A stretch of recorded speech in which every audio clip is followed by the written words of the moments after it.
Let's get this going.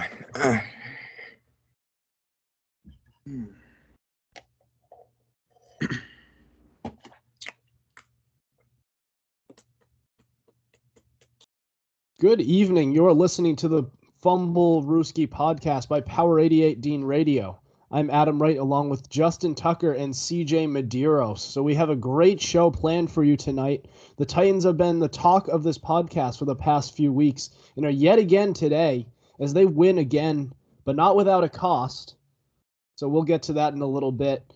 But the trade deadline passed, so we'll talk about that as well. But first, the undefeated Cardinals are unbeaten no more. So we'll start off with that. But the Cardinals are finally defeated after jumping off to a 7-1 start. They were beaten by a depleted Packers team who was without their entire wide receiver core, basically. So how does this make you guys feel about the Cardinals? Who's going first? You know what? I'll go first. So I feel like this could be a case of any given Sunday because the Packers have like arguably a top 10 quarterback all time leading them in Aaron Rodgers, and as much as I personally don't like Rodgers is no bum, and I feel like this win honestly says more about the Packers than it does about the Cardinals. I would just say that Aaron Rodgers is a bad man and move on. But from a Cardinals perspective, I think they're in a little bit of trouble, especially because Kyler Murray is now nursing a pretty interesting ankle injury. And in case you don't know, he's a mobile quarterback, and you kind of need your ankles to be mobile. So if that ankle doesn't heal right, the Cardinals probably could be the next Seahawks, like the Seahawks from last season. But I don't think it's going to be that drastic, but it all, in my opinion, really depends on Kyler Murray. Can he get off? Can his ankle heal? And can he just get up and go? Yeah, I agree. Whatchamacallit? First off, Aaron Rodgers is indeed a bad man because he didn't have Devontae Adams. He didn't have Marquez Valdez-Scantling, who Adam calls Mr. 50-50 himself. And he didn't have Alan Lazard, his top three wide receivers, and all he had was a past his prime Randall Cobb. And he still manages to put on his show and gets a win over the Cardinals. Now, should the Cardinals have won that game? Debatable, considering AJ Green. All he has to do is look for the ball and catch it, and he doesn't do any of those things and lets the ball get intercepted. But overall, I think it was just kind of bad. I mean, performance by the Cardinals overall, they did start off slow, and they didn't have J.J. Watt, who's out for the season now. And so, overall, watching the game, it kind of felt like the Cardinals are beatable. So what this game really showed me is, so we've talked a lot about in the past few weeks about who is the team to beat.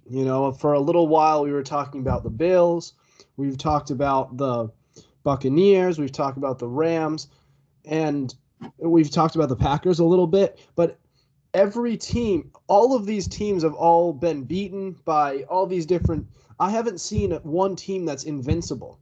And one takeaway that I have from this game is that it seems like the team to beat this year is so up in the air. Any team could beat any team in any given night, given they're competitive. It's been a very competitive league so far this year. There's so many teams who are in playoff contention. And, if you look at it that way, the only issue, another takeaway I have is Kyler Murray. He is not an MVP. He is not my MVP. And last night showed it. He did not have a good game. Granted, everybody has good games, but that was a pretty big game. You were facing another offense that was depleted, and they outplayed you. And honestly, I'm looking at this and I'm saying, could we possibly look at Aaron Rodgers as an MVP candidate? Maybe. He was already in the conversation. This just ups it. I didn't see. I saw him. He's always been mentioned, but I never thought of him as like a guy you could actually seriously look at. That game, and I've mentioned it a few times, was one of the more impressive games I've ever seen Aaron Rodgers play in his career. And let Is me that a explain why. compliment I hear? And let me explain why. What he could have easily done is, in the most Aaron Rodgers way, tank the game, put up a pretty little stat line and say, "Well, I was without all of my best players. If I had them, then I'd win." But he didn't. He kept his nose to the grindstone. He played his heart out. It won't show it on the stat lines, considering he only threw for about, what was it, less than 200 yards, around there, and he did throw 2 touchdowns. It won't show it on the stat sheet, but it showed that he was willing to do what it took to win the game, which is what I don't see that often from Aaron Rodgers. I see very pretty stat lines often. I see him throwing very few interceptions. I never see him willing to sacrifice stats to win the game. And He it doesn't didn't have show it to. on He's the a stat. bad man. Sure. Sure. What do you mean? This isn't Sure. First Take. This isn't Stephen A. Smith. The bad man was simply just bad. This He guy. was good. And honestly, I just want to say, when it comes to the Packers, they have to get some of these guys back fast, because their tight end Robert Tonyan, if I'm wrong, didn't he just tear his ACL? Yeah, done for the season. So even though they won, it still cost them another piece. So they're going to need their receivers back ASAP. And also for the Cardinals, I agree with what you say, Adam, that Kyler's not an MVP candidate. And after that game, after watching them lose in questionable fashion, AJ Green, to a very depleted Packers O, I don't know why, but I'm really starting I do know why. I'm really starting to like the Rams in that division, but more on that, in a bit. We're probably going to cover that. But Adam, I am right there with you when you say that Kyler Murray is no MVP candidate. He's really not, and I don't even think he's top 3. He'll get consideration, but as it stands right now, I don't think he's even top 3. My top 3 are Brady, Lamar, and Josh Allen. Lamar. Yeah. Oh, wait, time out. I mean, time out. You had a problem with Lamar, but not Josh Allen? Huh? I said Brady, Lamar, Josh Allen. No, I'm talking about Adam. Yeah, I have Brady. And then I have Dak. No, Brady, Stafford, Dak. That's what I have. You know what? No. You got Brady at 1. I'll allow it, but Dak? Yeah, I mean, think Dak's I had get a great it, year. but he's playing good. I mean, I'd have have a good year too if I played in the NFC least. The award that I see him we're going a little off topic, but the award that I most likely see him winning is Comeback Player of the Year. And Joey Burrow are neck and neck for that. But anyways, my final thought on the Cardinals, since on this topic we've hardly touched on them really. I never really saw the Cardinals as a team that was really for real. I thought they have DeAndre Hopkins, and past that, they don't really have much. See, AJ Green hasn't been the AJ Green. Well, he hasn't been the AJ Green of old since, in honestly years. However, I mean, AJ Green, he's been competitive. He's been a solid player, but not what you want. Christian Kirk is. I've never thought much of him, and their defense is just okay. So this is a team that I never really thought was as good as its record was, and it really showed last night. Or sorry, not last night, on Thursday night when they were really punched in the mouth. I just want to say one last thing about the Cardinals. Maybe I'm wrong, maybe I'm delusional, but I really think they need a number 1 running back. Because for me, Kenyon Drake was never the answer, and the answer sure as heck isn't James Conner or Chase Edmonds. Remember, like when David Johnson was good for that 1 year? That was the last Mhm. time they had a true number one back, and that's really That's true. what they need. I mean, look, Kyler Murray can't carry the offense with his legs, and their the three amigos there that I just mentioned for the running backs aren't, are not going to carry you to a victory. They Mhm. really need like a bell cow, and that's something that I think they should address in the offseason, should it get to that point. Yeah, I just don't see that team. There's a lot of areas you can look at and say that this team just really doesn't have it. The quarterback's solid. The wide receiver, the number one wide receiver that is solid. Their tight end situation is better, but I just don't see him as a contending team really. I don't think the record really reflected who they are. However, we are going to move on and talk about the trade deadline that just came and passed on Tuesday. We'll get into that next. Give our takeaways. You are listening to the Fumblerooski podcast.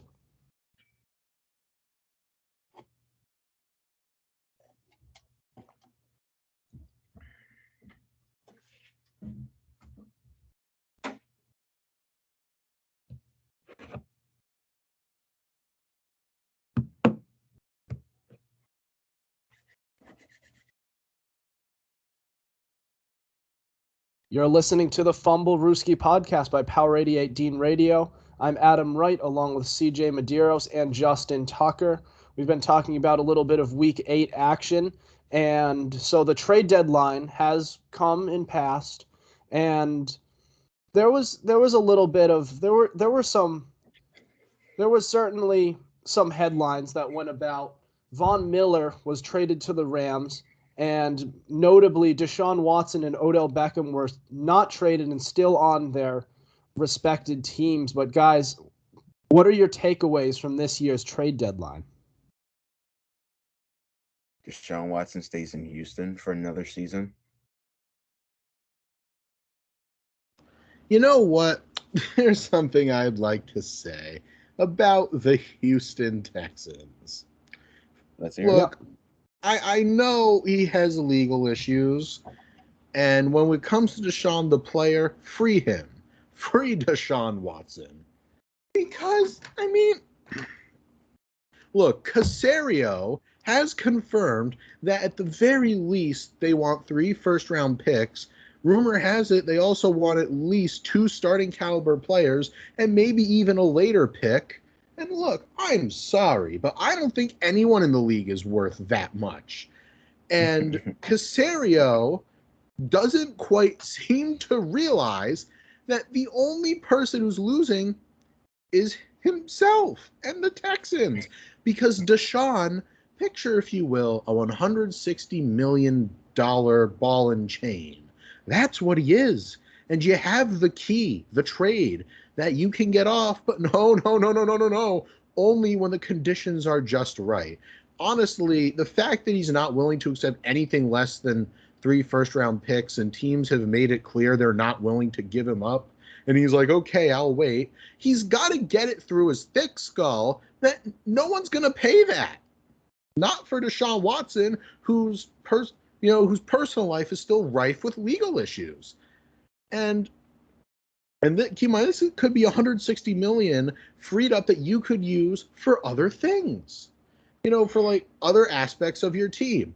But no, you can't move him, and you're literally paying him not to play for you. So literally the only person who really loses are Deshaun and the Texans. And this seems like a case of, if I'm going down, you're going down with me, which is just beyond toxic. The Houston Texans are literally just bungling this entire situation. And this is probably, and as a Pats fan, I could say, Casario, thick-headedness like this is why you are no longer in New England.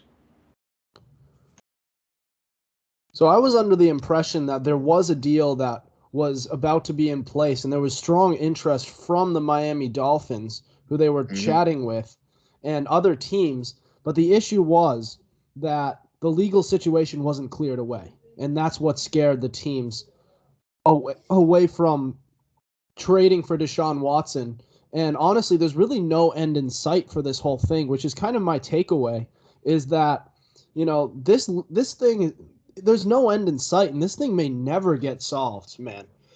And it's just we talked about it a little bit last week, or was it the week before that? But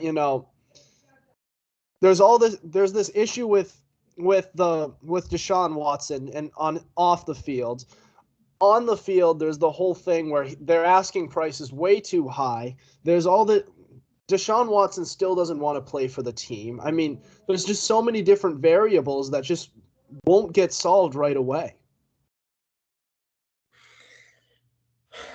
To be honest, the one I feel the most for right now was Tua. Don't get me wrong, his play plays a part into why this is happening. I understand that he needs to play better. I understand that they were expecting a lot more from him, but he can't be in an easy situation where his team is actively trying to trade him and he has to play every Sunday knowing that fact. Yeah.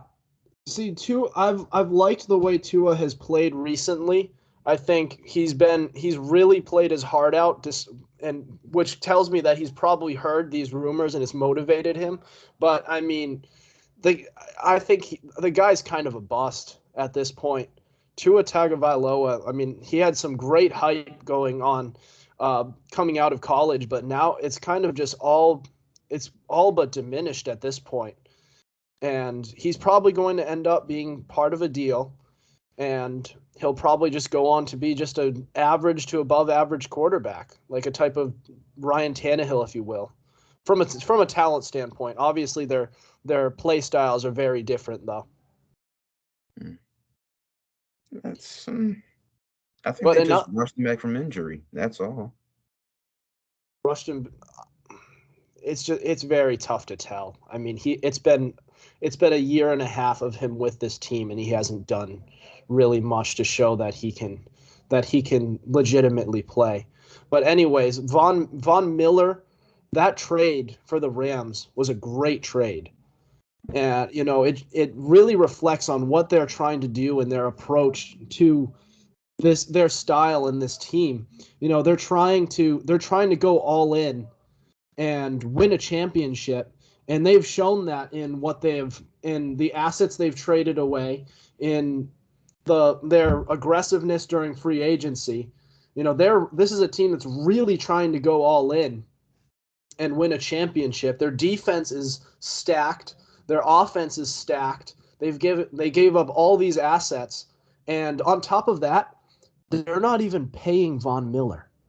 So so the Broncos in this deal are paying $9 million of the $9.7 million that Von Miller is due for this year. Meaning they're paying less than $1 million for this 6-time Pro Bowler, who's still good, by the way, to play for a championship caliber team for the Rams. This is a great deal for them. They did give up two fairly early picks, but what else is new? That's what they've been doing. And that reflects what their willingness to go all in to get a championship and win now.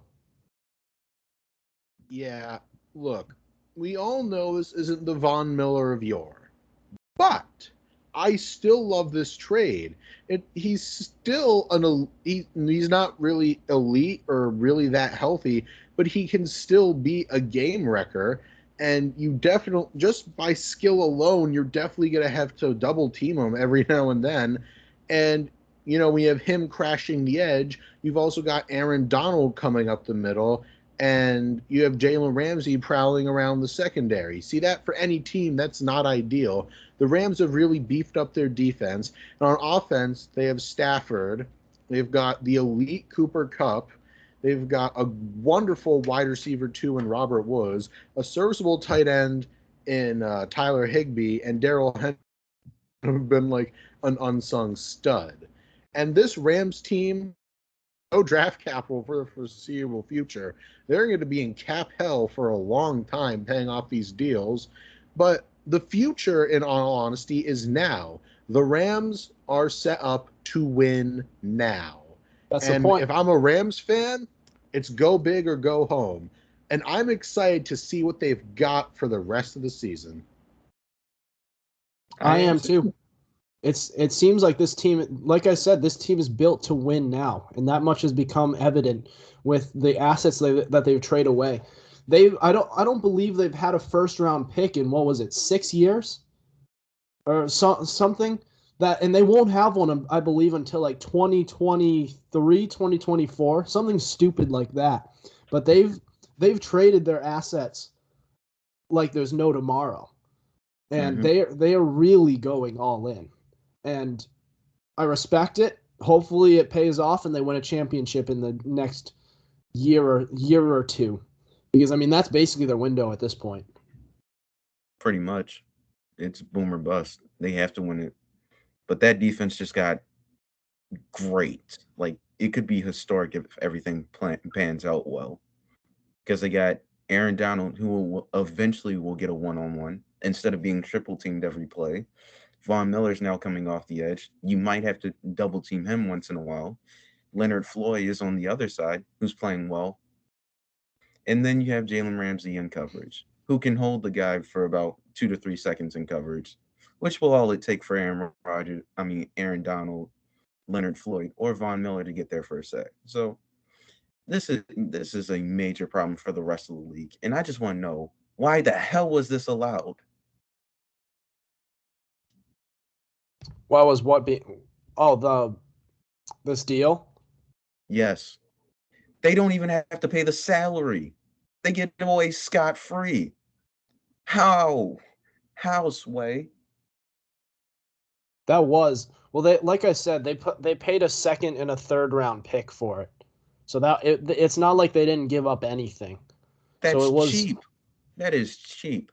Second and third round pick. Von Miller's old, and I believe, isn't he going to be a free agent after this year? He's a rental. Again, they don't use their picks anyhow. They don't have any picks next year. They have like 2. That's what they're. Like I said, that's reflective. That reflects on what they are trying to do. But again, doesn't it? That if they're going to go all in, go all in. It's win or go home. Right. Von Miller for a second. That's literally it. Hey, man, I'd take it. And let me just say this, like what Adam said about the Rams, it's literally like go big or go home at this point. Anything short of a Super Bowl win would be a catastrophic failure, especially since the future of this team isn't overly bright.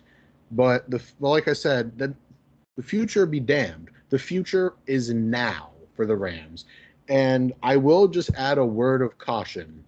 If you don't win a Super Bowl, this was all for nothing, and you're going to be paying off these decisions for years. Mm-hmm.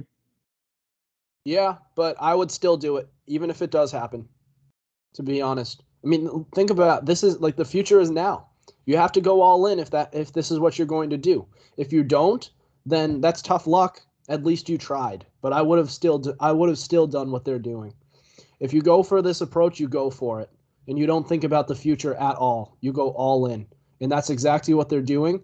And they honestly have a very good shot at a championship this year with the way that team is going. But anyways, do you guys want to touch on the whole Beckham situation with his dad? Because that was an interesting story. How they sort of how his dad has been a little vocal on social media, talking about how, the quarterback Baker Mayfield for the Browns doesn't really throw to him, which he is right about.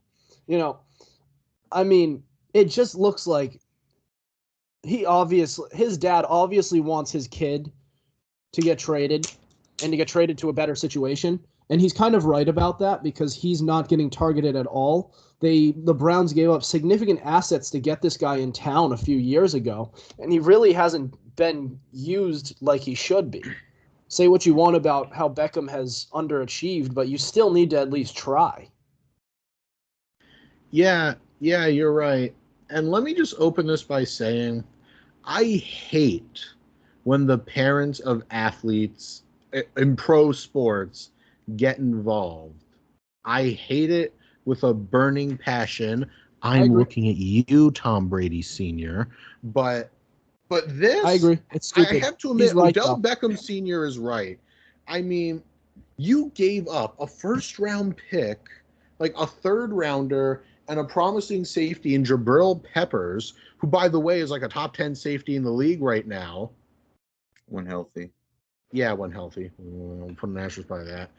And for Odell, When and he gets you the just ball, won't though. even throw to him. And yes, I know Odell's hurt, but you gotta at least attempt to throw his way. And he's been open before, and I've seen him wide open, and Baker just won't even give him the time of day.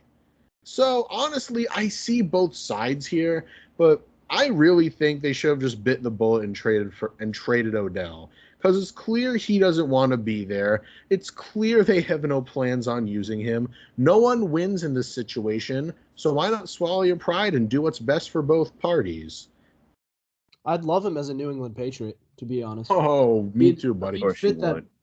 He'd fit that bill perfectly. They have Mhm. the Patriots get their wide receiver one, and they do, and Bill does it for cheap. He does it for minimal assets. Bill loves doing that, bringing guys in who have run into some trouble in their careers, and have sort of struggled. Their value comes down. Bill gives up nothing. He gets the most out of them.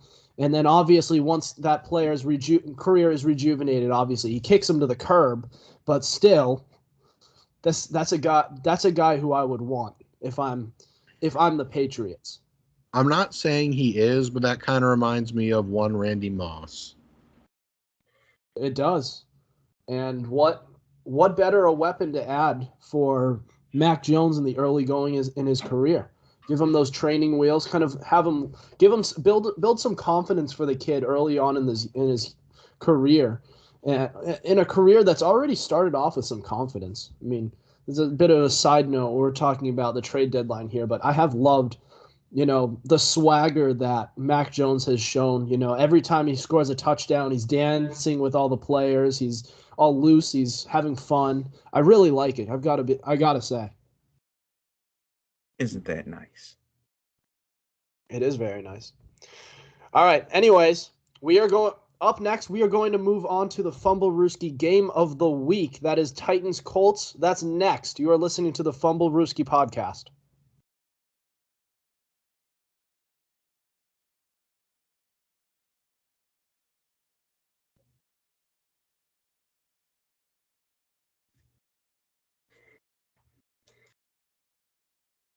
Welcome back. You are listening to the Fumblerooski podcast. I'm Adam Wright with Justin Tucker and CJ Medeiros.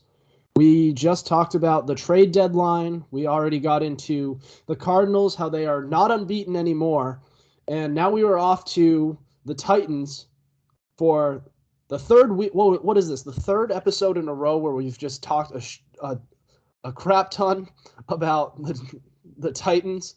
They've been they've been just the talk of this podcast for the past few weeks. But anyways, our game of the week is Titans versus Colts. So in this game, the Colts jumped out to a 14-0 lead in the first. So they came out hot, and all thanks to 2 touchdowns by Michael Pittman, their wide receiver. The Titans eventually came back and made it a back and forth game. This was around the middle of the third quarter when this started to happen. There were four total lead changes from then. And then with the game tied in the fourth, Carson Wentz threw a pick six to give the Titans a 31-24 lead. And then the Colts from that very next drive, the Colts drove down to score the game-tying touchdown just before the end of regulation, forcing overtime.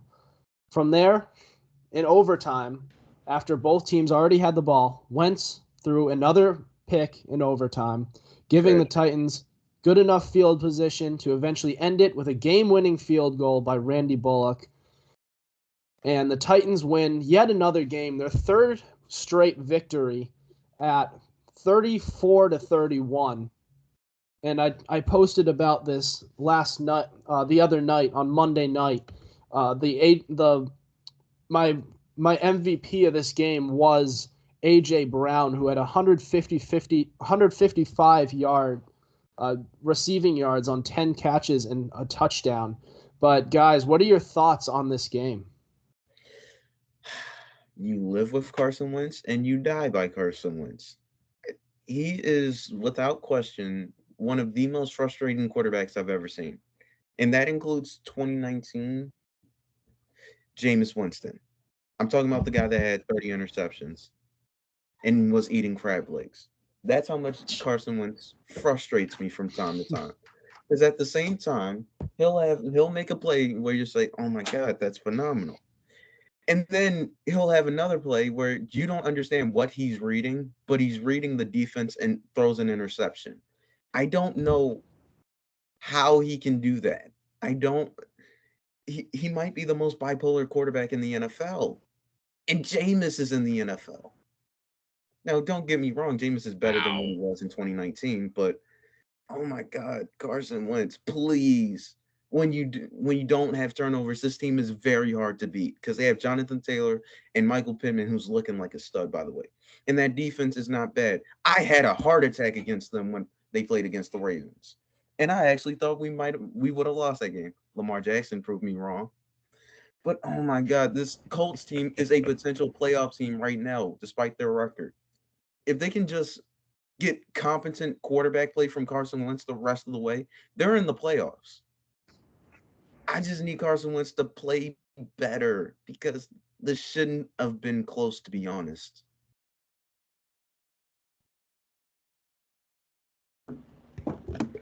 I mean, you're right. And this is one of those cases where I actually think it says a bit more about the Titans, who, in my opinion, are a far superior team to Indy. And I'll admit, well, Ryan Tannehill does have like the top 10 most passing yards in the league. And you have A.J. Brown looking like a monster every game. It's like, if you take away A.J. Brown, who do they have? The vastly underperforming Julio Jones. This team lives and dies by its running game. And we'll get to that. That's all I'm going to say is we'll get to their running game. We certainly will, as that's a huge story going on with Derrick Henry. And so, but anyway, this was actually, so I actually disagree about the Colts, CJ. I actually think, so this is a very unpopular opinion, but I would argue the Colts all around have more talent than the Titans. Because their defense is that much better. At least on defense. Their offensive line is still good. And honestly, their offense is right there with them.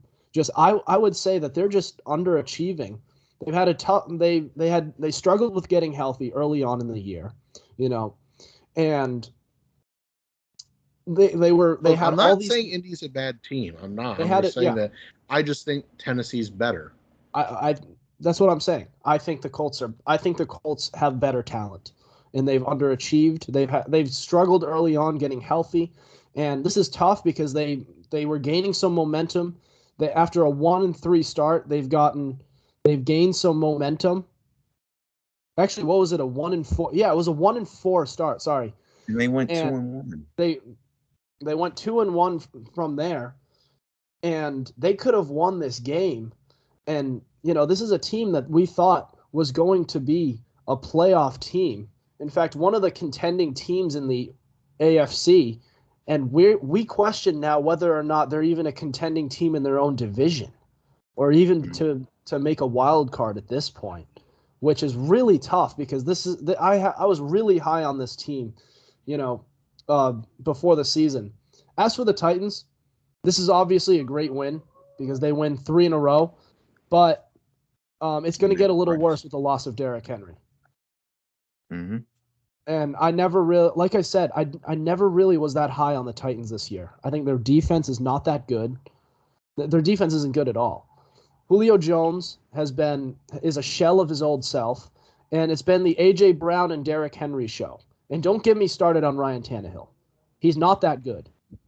And if you rely on him, then you're setting yourself up for disappointment. Mm-hmm. Yeah, I mean, that's tough to argue with you there. I mean, I just think the Titans are a little bit better. I don't think the game should have been that close. And I, especially now, because, like I said, I think they're better, but I do think Indy's a decent team. And if you're coming right down to the wire against decent teams, and spoiler alert, you're missing a very big piece of your offense, maybe Exactly. wild card exit. But anyways, so we will move on and we'll talk about the loss of a major key player for the Tennessee Titans, Derrick Henry. They take a big blow. So we'll talk about that next. This is the Fumblerooski podcast. Stay tuned.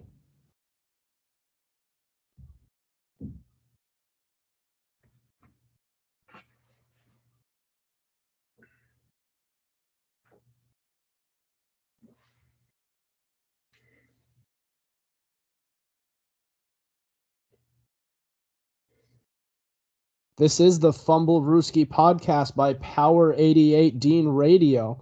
So we were just previously talking about the Titans versus the Colts as our game of the week, but the Titans are still involved in our episode because in that win, they lost Derrick Henry, who to a foot injury. He had, what was it called? Jones surgery, right? Something Is like that that. something like that? But Yeah, the timeline for when he is supposed to come back, 8 to 10 weeks, which basically means his regular season is over. I mean, it's over. So he's most likely out for the season. So how do we see this Titans team doing without Derrick Henry this season?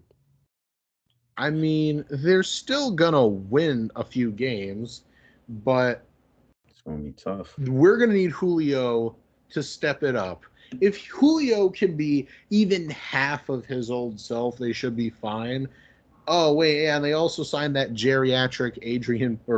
geriatric, Adrian Peterson. Yes, they Who did. will he be good?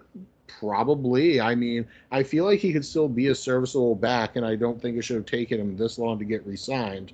But it's a new scheme. I mean, Peterson's still good though.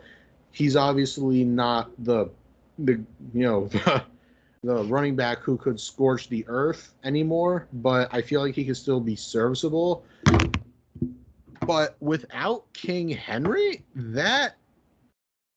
I really don't like the Titans' chances. Like I said, they're still going to win a few games, but you got old man Adrian Peterson as your running back, you've really got no great receiving options outside of A.J. Brown.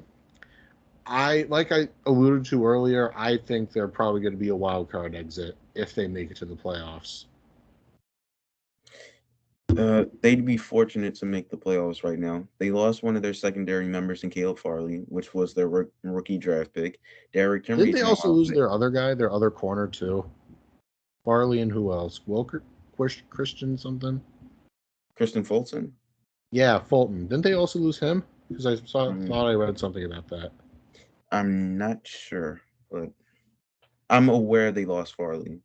My point is the defense is in scrapes. Bud Dupree's not performing like he should. Derrick Henry is gone for 8 to 10 weeks, even though he could possibly still get 1,000 yards because he's already at 900 something right now. Through what 7-8 weeks, he's already at 900. This man was on pace for like 1,800 to like 1,900, maybe even another 2,000 yard season at the rate he was going. And so now that your life force is now gone, and you now have to rely on Ryan Tannehill to be a top 10 quarterback, which he's capable of with Derrick Henry, but I'm not so sure of it with anybody else. And now that you have a way past his prime Adrian Peterson in the backfield now, I'm not sure how far this team can go at this point in time. And with Julio coming in and out of the lineup due to his hamstring, it's a major problem. I'm not. If they make it, they're going to be the 7th seed. So this team, so there's no way around the fact that the Titans. There's no way around the fact that the Titans are a run-first offense, and now that they lost their running back, who was the best power back in all of fantasy football. Sorry, just all of football in general. I was about to say, not just fantasy. Yeah, in football in general. And now you have to rely on Ryan Tannehill to win games. Have you seen what he's been like without Derrick Henry leading the charge back in his Miami days? The defense is not good enough either. I see them playing 500 ball. They squeak into the playoffs and they're gone. They're honestly they'll be okay because they still have AJ Brown. Julio Jones can still pull himself together and find, flashes of his old self. But this Titans team, I mean, it sucks because this team has been really good and has been surprising us early on in this year, pulling out upset after upset. But this could be the end of the line for them, to be honest. Mm-hmm. Yeah, you hate to see it, but that's kind of just how it is. I mean, at this point in time, their offense relies almost solely on Derrick Henry, and I think they're probably about to get exposed without him. Most likely. It's just sad. Adrian Peterson will be serviceable to the point where they'll still be a competitive team, but that'll be about it. But anyways, we are headed right towards the end of the show, which means we are going into our Fumblerooski fan box. Then that'll be it. So don't go anywhere. You are listening to the Fumblerooski podcast.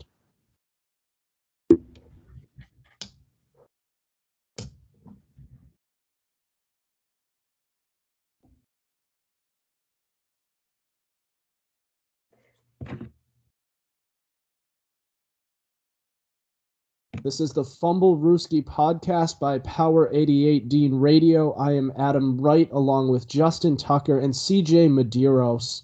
And so we are towards the end of the show, and you know what that means? That means we are on to our Fumblerooski fan box. So what happens is we will post a question box every Monday, and you can respond with hot takes, questions, and more, and we will discuss it and give you a shout-out on our podcast. Respond to next week's fan box question to be featured on our show. So this week's question of the week was, what do you think of the Von Miller trade? So we talked a little bit about that earlier on. So we wanted to hear from you guys about what your thoughts were on it. We showed some high praise for the most part on it. So Pat Costu said Rams are all in. And I mean, as we said before, they traded all these assets away. They better be. Tyson Tate. It's interesting pronunciation. Rams versus Bills in the Super Bowl. So over my dead body. The Bills have been a very popular Super Bowl pick, and it's been my Super Bowl pick. But I still have the Buccaneers going. Although the Buccaneers had a tough upset. Yep. Tom Brady and the Patriots still played well. The Saints are just weird with the Buccaneers. Tom Brady and who? Tom Brady and the Buccaneers. That's not what you said at first. What did I say? Did I say the Justin, Patriots? Did you hear? Yeah, you kind of did. Justin, I'm not going crazy. Did you hear that? I heard it too, but all right, good. It's just muscle memory. Yeah, I hear you. Just a force of habit. You gotta. Tom Brady, Patriots. You think of it, but anyways, Tom Brady and the Buccaneers. That team, they'll face some hiccups. I mean, upsets happen. You can't expect them to go 17-0 and just win. I mean, they could, but anyways, apparently not. They struggle against the Saints in the regular season. Yeah, it's not in the playoffs. They struggled with them. If Drew Brees doesn't throw those picks, we might be having a different conversation. But he did, and Tom Brady didn't. Again, still a struggle. They didn't really struggle. They beat him by a comfortable margin. Because all right, we're not about to sit here and lie about this. All right. Oh, So, dear. anyways, Brian Mucker, our old podcast host, who I believe is in the background, might be in the background No, of he's Justin's gone. He's stream. gone. Is he gone? All Yeah, right. he's So gone. Brian's gone. Brian's Who's out tonight. tonight? But anyways, Brian says good for the Rams since they're only paying $1 million of his salary. So we mentioned that before. It's actually less than $1 million of his salary. They basically got a 6-time Pro Bowler for free. Why couldn't we get him? Why couldn't we get him? I don't know. They weren't all in like the Rams were. Maybe because we ran it. I mean, at least you guys in the future. You know what I mean? The Rams really don't. I mean, they're good right now, but give it 5 years. I'm not overly optimistic. I'm not sure. All right. But anyways, that's about. We're reaching towards the end of our show. That concludes our Fumblerooski fan box. But do you guys have any other thoughts before we conclude the show? Yeah, I just want to point out when I was butting in earlier, sorry about that. Turns out Christian Fulton is hurt. He's also on IR. So yeah, Titans defense, long story short, terrible. Yeah, and I didn't like him before this season either. Before they lost a few players. He was actually. Oh yeah, I thought you were talking about Fulton. I was like, Fulton was actually doing extremely well before he got hurt. I just don't think like the defense is a unit. But anyways, I guess Hold on. one other. What's that? The Cincinnati Bengals. How could we forget about them? Oh man, they were the number 1 seed in the AFC. They were talking all that noise about how they were the best in the AFC North, and look what happens. They let a guy named Mike White give him numbers like his name was Michael Jordan. 405 yards. What is it? 3 touchdowns? 4 touchdowns? 3 touchdowns. I think he still threw 2 picks, but yeah. Just gave him numbers, and he got away with a W. Joey Burrow threw a pick late in the game. I thought, in the words of Stephen A. Smith, I thought Joey Burrow was an assassin. I thought he was going to kill him. I guess not. I guess the Jets he woke up feeling dangerous. Jamar Chase, 3 for 32. He did have a touchdown, but I guess that solves all, right? Number one in the AFC North, the Baltimore Ravens. Let's go. Well, that was. You're just trying to cover up for the fact that the Ravens got their asses beat by that team earlier on this year. And they still got beat by the Jets. I don't want to hear it. Okay, they beat your team. Okay. Oh, wait, also, I kind of feel like I'm breaking up a fight here, but I just want to say that Robert Saleh says that Mike White will keep the starting job if he keeps winning. So if you're the Jets, what do you do if Mike White actually wins you some games and you have to play him over the 2nd overall pick? Common Jets L. Mm-hmm. Yeah, it doesn't look good that Mike White looks better than Zach Wilson so far. But anyways, that'll do it for us tonight. Thank you for listening to us. Make sure you subscribe to our YouTube channel. Check us out on Spotify, Spreaker, and Google Podcast. Also, be sure to follow our Instagram at Fumblerooski_podcast to keep up with our podcast and the latest coverage on the NFL. Otherwise, we will see you next week. Over and out.